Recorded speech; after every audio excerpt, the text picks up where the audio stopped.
ஒரு நெருக்கமான சூழ்நிலையை கேள்விப்பட்ட நெகேமியா அவன் ஆண்டுடைய சமூகத்தில் உட்கார்ந்து மன்றாடுகிறான், அழுது கொண்டிருக்கிறான், புலம்பிக் கொண்டிருக்கிறான், துக்கித்து கொண்டிருக்கிறான், அவன் உபவாசித்து கொண்டிருக்கிறான்.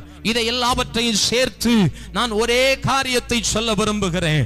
நான் அவன் கட்டப்பட வேண்டும் என்று சொன்னால், நான் வாழ்க்கையில நிந்தையை அனுபவிக்கிற நான், வேதனையை அனுபவிக்கிற நான், கஷ்டத்தை அனுபவிக்கிற நான், பாடுகளை அனுபவிக்கிற நான், பிரச்சனைகளை அனுபவிக்கிற நான், என்னுடைய வாழ்க்கை கட்டப்பட வேண்டும் என்று சொன்னால், என்னுடைய குடும்பம் கட்டப்பட வேண்டும் என்று சொன்னால், என்னுடைய பிள்ளையுடைய குடும்பம் கட்டப்பட வேண்டும் என்று சொன்னால், நான் கர்த்தருடைய பாதத்தில் அமர்ந்திருக்கிறவனாய், காத்திருக்கிறவனாய், அவருடைய சமூகத்தையே நோக்கி இருக்கிறவனாக நான் மாற வேண்டும்.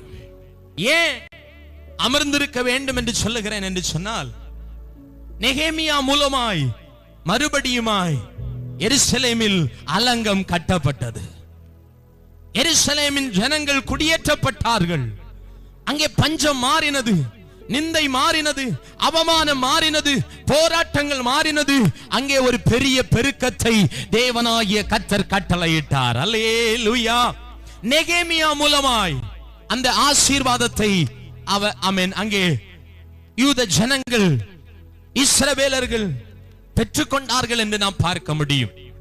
தேவனாகிய கர்த்தர் நம்மை கொண்டு நம்முடைய குடும்பத்தை கட்டுகிற தேவனாய் இருக்கிறார். அல்லேலூயா. நம்மை கொண்டுதான் குடும்பத்தை கட்டுவார்.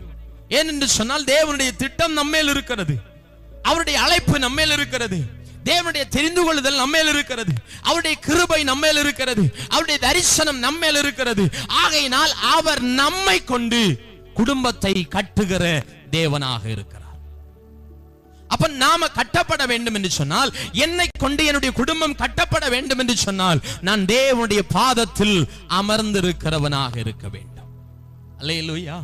நான் ஆண்டவருடைய சமூகத்தில் நான் துக்கிக்கிறேனா, உபவாசிக்கிறேனா, அழுகிறேனா, புலம்புகிறேனா, எதுவாக இருந்தாலும் நான் செய்ய வேண்டியது என் தேவனுடைய பாதத்தில் நான் அமர்ந்திருக்க வேண்டும். அவரிடத்திலிருந்து நான் எனக்கு ஒத்தாசை வர வேண்டும் என்றதான எதிர்பார்ப்போடு நான் அமர்ந்திருக்க வேண்டும். அல்லேலூயா.